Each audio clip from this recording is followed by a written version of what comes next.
At first glance, one might think that Bayonetta is just a teenage boy's boner stimulant. It's true that Bayonetta can be a little risque at times, but that's not the only reason for this game's popularity.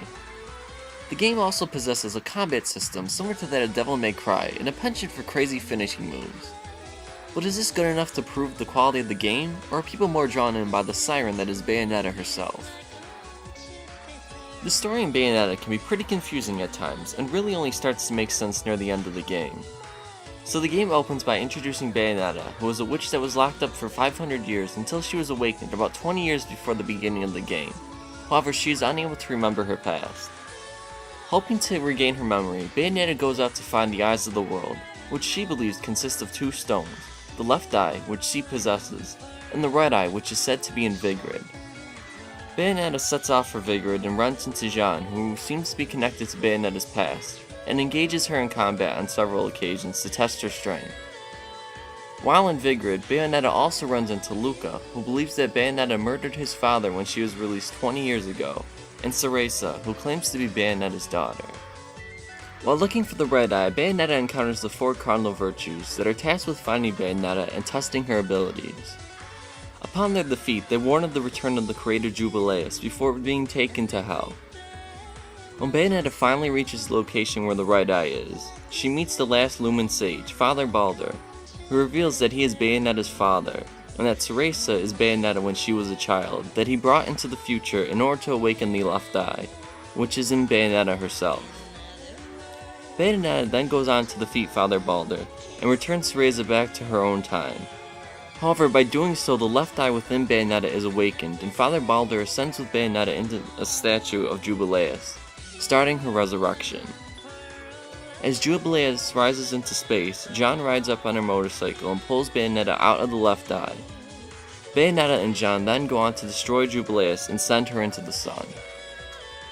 Even though the story is pretty confusing at times, overall I think it's pretty interesting. That being said, there are a few things I take issue with.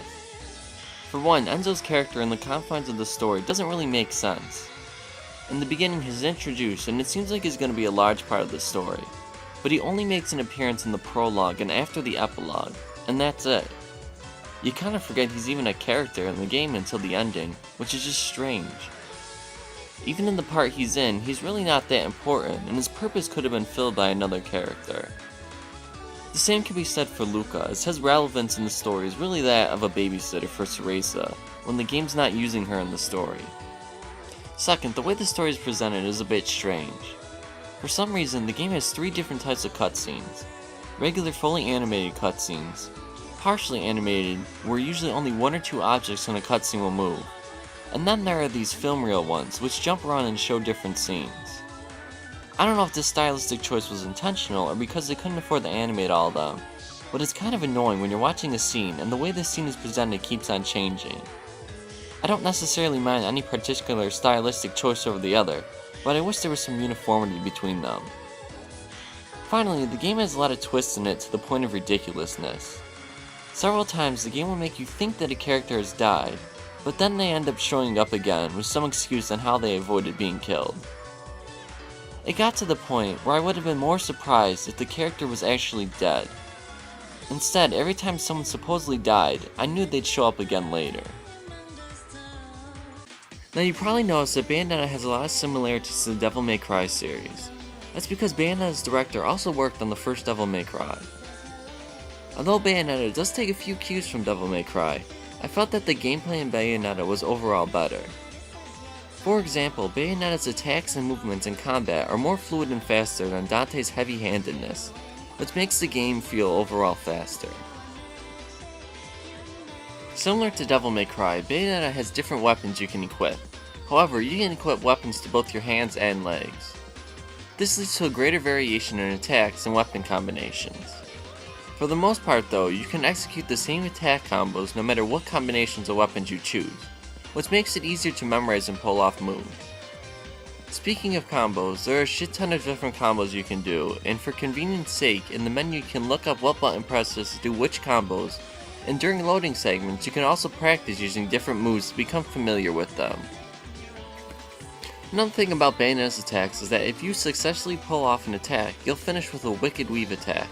which is kind of like a finishing move as it deals more damage and has a longer reach than your normal moves.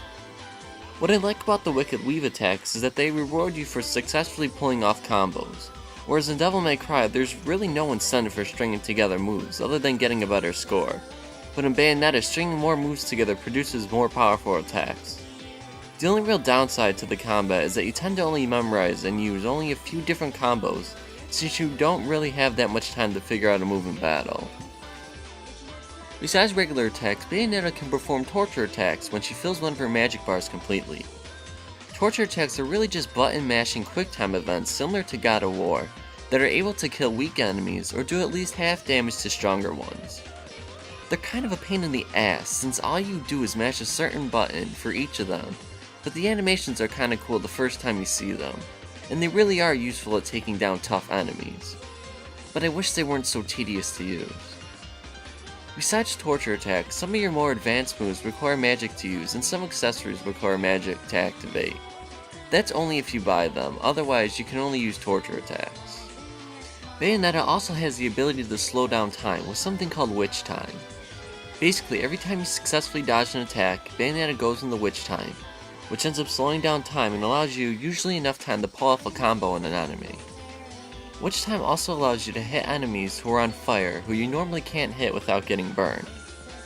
The game also uses Witch Time in several other instances, usually so you can walk on water or to slow down the environment around you so you can proceed through an area. The concept of slowing down time isn't exactly new, but it works really well in the confines of the game and helps distinguish it from other action games, not to mention that the dodge mechanic is pretty easy to use and figure out. Like most action games, when you kill an enemy, they'll drop some form of currency, which in Bayonetta are halos. With your halos, you can buy items that recover health and extend your life and magic meters, another set of weapons so you can equip them to both your hands and legs at the same time, new outfits, new moves, and accessories that do various things.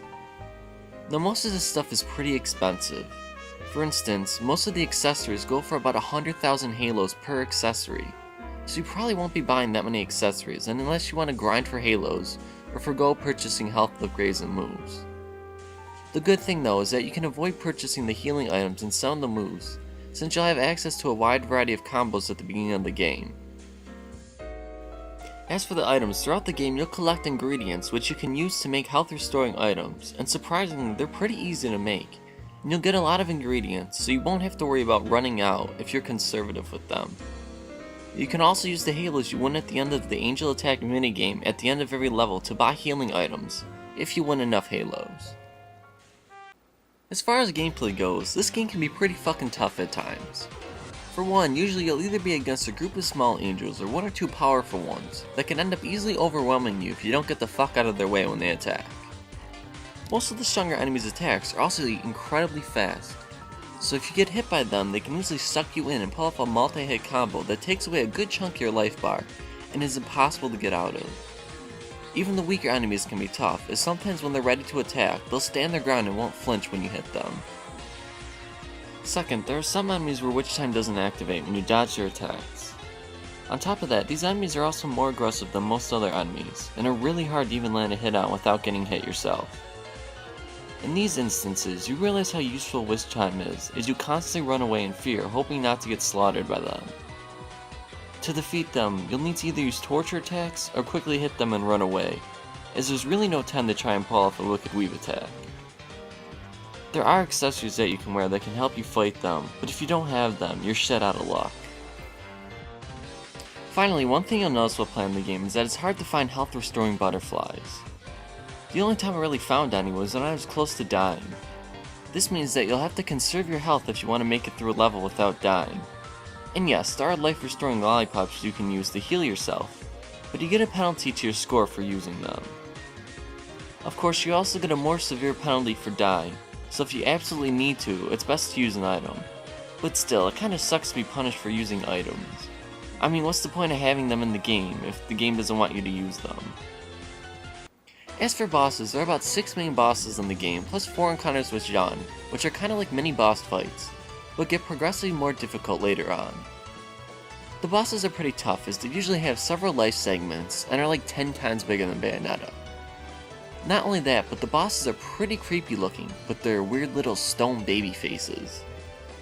My favorite part about the boss battles though is the climax segments, where Bayonetta summons a demon to defeat the boss. Even though all you have to do is rapidly tap a button to defeat them, it still feels kind of empowering, like with every tap you're crushing the enemy. For an action game, there's a surprisingly large amount of variation in the gameplay. Most of the time, it's your typical hack and slash combat, but the game also has a driving mission, a few escort segments, and a mission reminiscent of Space Harrier. There are also a few mechanics like reversing time, walking on walls, and out-of-body fights that are briefly introduced. What I like about this is that these new concepts keep the gameplay fresh, but at the same time don't overstay their welcome. For a lot of these concepts, you'll only see them in 1 or 2 levels, so if you really hate the mechanic, you don't have to suffer that long. At the same time though, I felt that the driving and Space Harrier segments went on a little too long, and the controls for both could have been better executed. In a similar fashion to Devil May Cry, Bayonetta has portals hidden throughout the stages that will allow you to go to challenge rooms, where on successfully completing them, you'll win part of a Witch Heart or Moon Pearl. These challenges range from needing to kill enemies while using Witch Time, with Wicked Weave attacks, with Angel weapons, and a certain number of hits, or with Witch Time deactivated. The challenges can be pretty tough as you have a set amount of time in life in which to achieve the objective, and in some cases you might not be able to beat the challenge room without returning to them after you get a certain weapon or ability. The biggest problem with the challenge rooms though, is that it can be an absolute bitch to find them. Some of them are just hidden in the level and it's just a matter of you looking in the right place to find them, but others aren't unlocked until you beat a certain group of enemies, and then you have to make your way all the way back through the level to find the portal. Now obviously the only way to find these portals is to either constantly backtrack after every group of enemies you beat, or to look it up in a guide. It's pretty bullshit that designers would do this, as who would ever think to backtrack through a level unless the game told you to?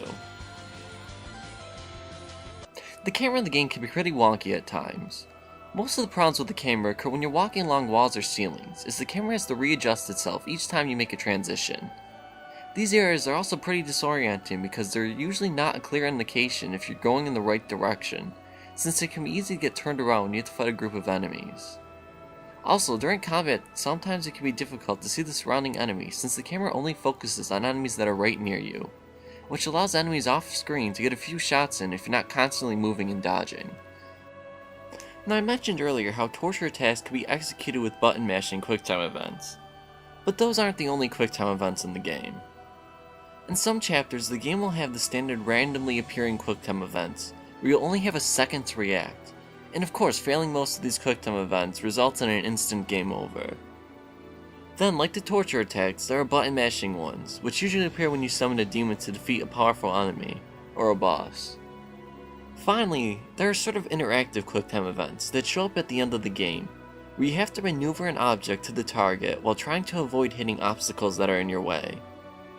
Just like randomly appearing ones, if you fuck up these quicktime events, it's an instant game over. Now I hate quicktime events. The fact that there's little reaction time as well as an instant game over is incredibly stupid and annoying. Even the quicktime events that you control yourself kind of suck, as movement is really stiff and it's really hard to avoid and reposition yourself in time to hit your target. That being said, I do like the ones where Bayonetta summons a demon to defeat the bosses, because like I said earlier, it's kind of empowering to do, and they really only show up like once or twice in a level. So is Bayonetta everything it's cracked up to be? Yeah, I think it is. The game isn't perfect as the story is kind of all over the place until the ending sequence, and Bayonetta does borrow several concepts from other action games, but the way Bayonetta uses those concepts feels more fleshed out. Along with that, the combat system is pretty solid in its execution, and the amount of variation in the combat system keeps it from being repetitive and stale. Also, the Witch Time system is pretty neat along with all of Bayonetta's other powers like the Wicked Weave and torture attacks, which definitely add to the charm of the game and help it distinguish itself from other games in its genre.